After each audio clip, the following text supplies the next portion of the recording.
We have come to the end of our Wrinkle in Time reading, and we're going to go over some of the most commonly missed questions in our wrap-up, go over a few examples of what to look for in this final quiz as we finish up our Wrinkle in Time book.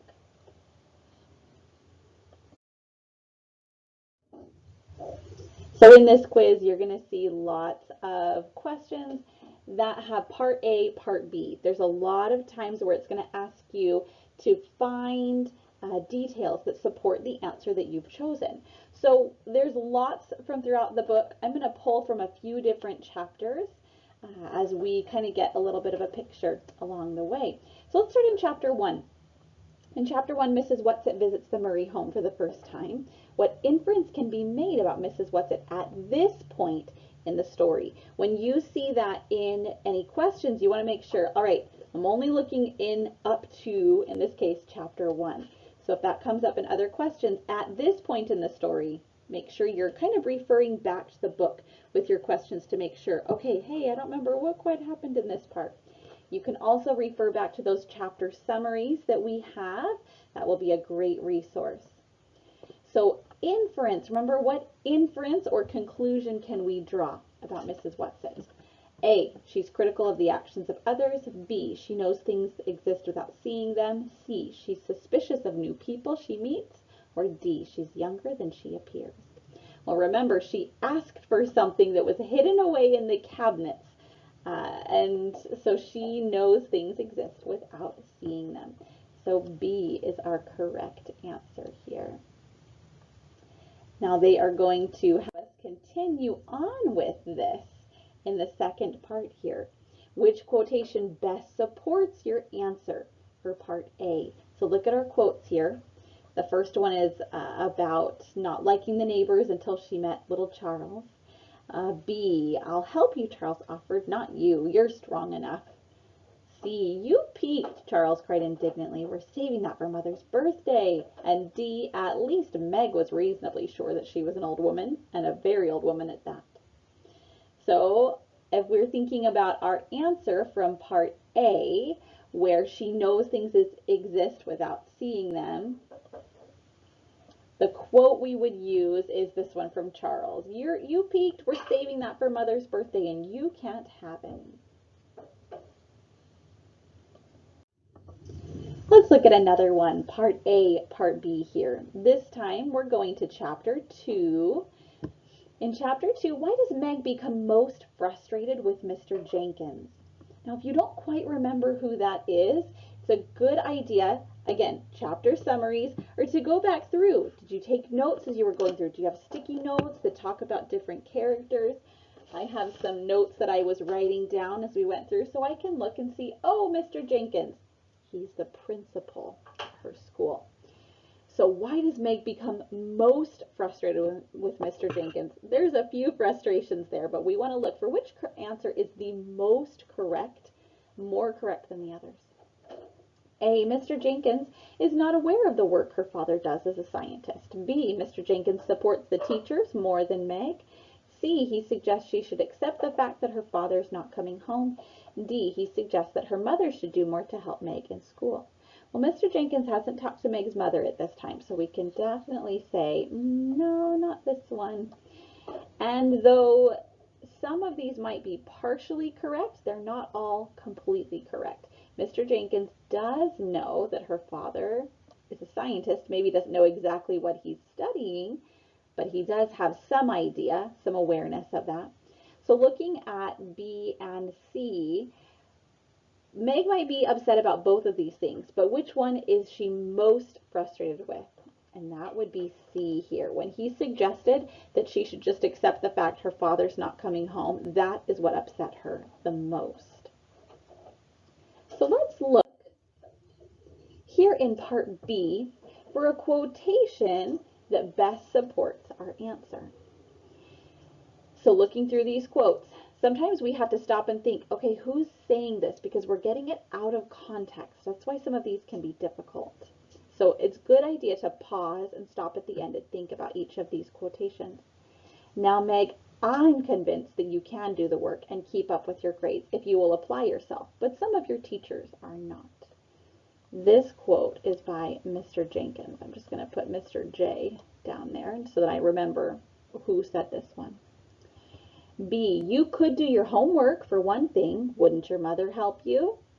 Again, this is Mr. Jenkins speaking. C, just what was your father's line of business? Mr. Jenkins asked. Some kind of scientist, wasn't he? This time they told us.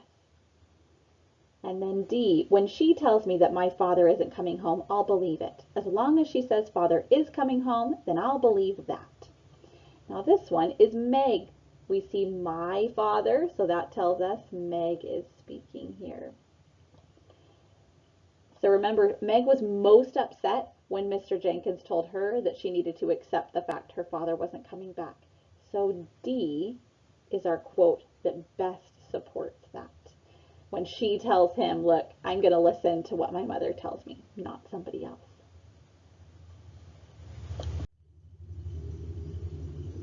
All right. Let's take a look at our next question here. Some of the questions are going to be comparisons. In this case, we're comparing Meg and Mrs. Murray.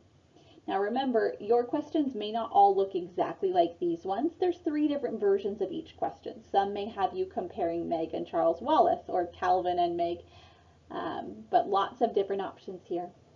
How are Meg and Mrs. Murray alike? A, they both wish that Charles Wallace would behave more like other boys his age. B, they both believe no one can accept reality without truly understanding it. C, they both miss Mr. Murray and believe he will return home one day. Or D, they're both admired in their community for beauty and intelligence. Some of these have partial truths to them. So it's important to weed through and decide, all right, I need the one that's completely true. So I'm going to start at the bottom this time. For example, they are both admired by their community for their beauty and intelligence. Mrs. Murray is. Remember, Meg is not quite admired. She's really struggling. She has a hard time getting along with people, teachers, principals, other students. I would not qualify, that's not the right word. I would not say she's well admired by others. So we're going to cross off D for this one. They both miss Mr. Murray and believe that he will return home one day. Well, we were just talking about this in our previous question. Yes, they both do believe that. So this is a possibility. Going up, they both believe no one can accept reality without truly understanding it. We don't quite have enough evidence to suggest this piece. We know that both of them are struggling to accept the reality of that tesseract and things, but this answer, just the way it's written, doesn't really give us enough information to decide. So I'm going to go ahead and cross this one out.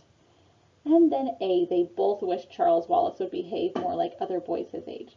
Well, quite the opposite. In fact, they both love Charles Wallace for who he is and admire his maturity, his extraordinary intelligence. So I'm going to cross this out. So that leaves us with C, is true in both parts of the statement for both of the characters that we're comparing.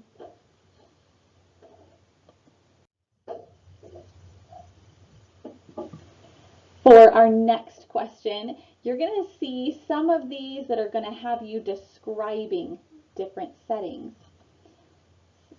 So in chapter 4, the characters find themselves in a strange place as they tesser through time and space. Then they arrive at their first destination, the planet Uriel. How are the settings different? So we're looking for 2 details to describe each of these settings. So one of them is not going to be used. Let's start with tessering. So when they were tessering, remember, and you can always go back to chapter 4 and double check. If I look in chapter 4, I want to see how did they feel when they were tessering. Well, I see that there was no light, no sound, no feeling. Where was her body? Meg tried to move in her panic, but there was nothing to move. Just as light and sound had vanished, she was too. So definitely we see, or we hear, there's no light or sound when they are tessering. She says light, sound, feeling has vanished.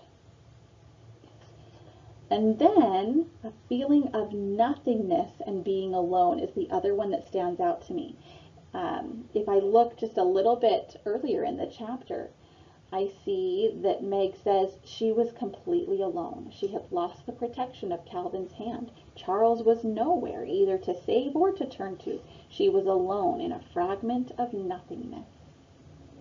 So a feeling of nothingness and being alone, definitely that sounds like it's describing tessering.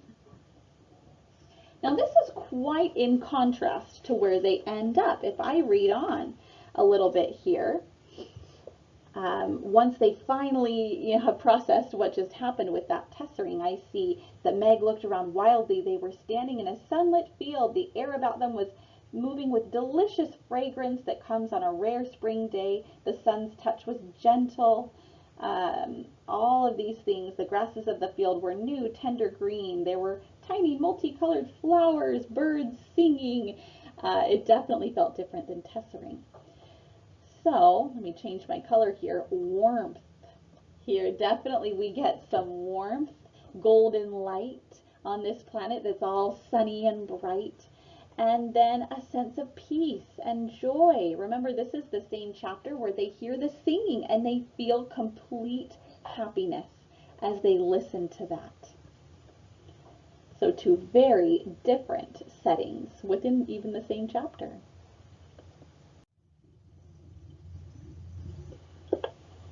And let's look through one more piece here.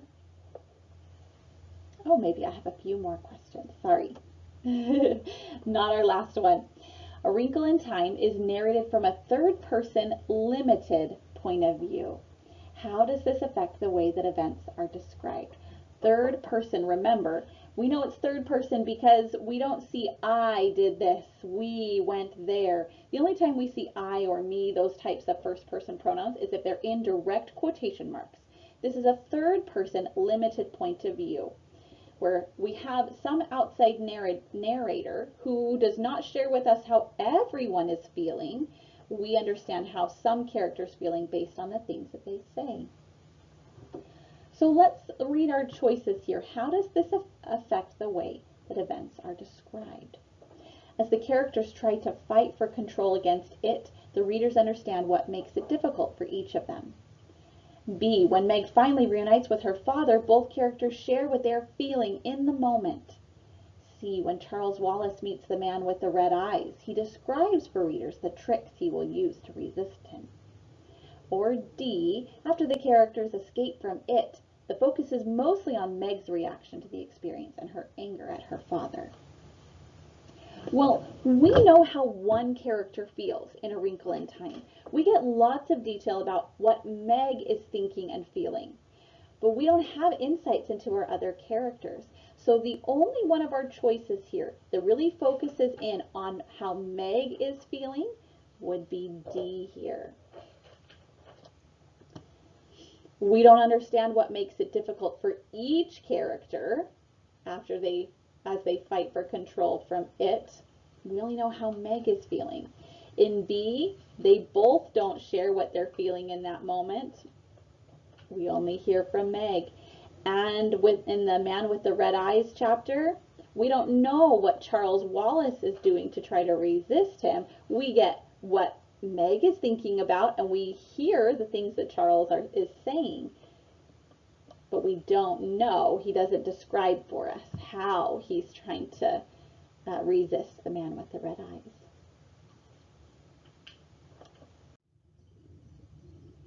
All right, here is my final question. What theme is developed in chapter 11? So going back to our book, remember, theme is a lesson or a message learned. So there's a lot of different themes that are developed throughout the book, but we want to look in chapter 11 specifically. So as we work through here, let's look at our possible themes. People's actions often affect the lives of others as well as their own. There is never enough time to accomplish everything one wants to in life. When in doubt, it's easiest to allow others to make decisions. In dangerous times, it is safest to do nothing rather than act. Remember, chapter 11 is Aunt Beast, this one.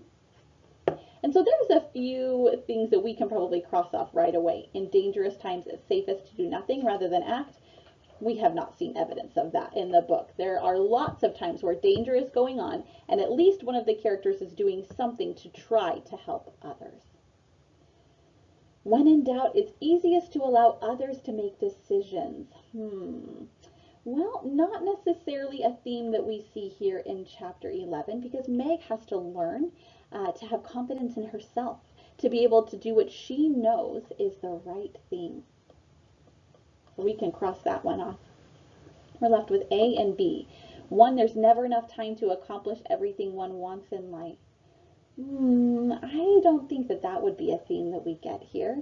This book is all about time and how we can use time in different ways.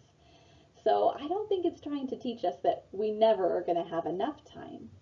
Maybe just more what we should spend our time in. So that leaves us with A. People's actions often affect the lives of others as well as their own. I have seen evidence from this in a few different places. So as we think about when one person made a choice, for example, in the beginning of the book, Mr. Murray made a choice and he figured out how to test her, that affected the lives of his family. Meg has made choices throughout the story that has affected Calvin and Charles Wallace. We had Charles Wallace making some choices that affected the lives of Calvin and Meg. So lots of people's actions can affect the lives of others, not just their own. So part B is choosing the detail that goes along with this. Take a moment, you can even pause the video and read through these. I want you to see if you can decide what detail supports our theme.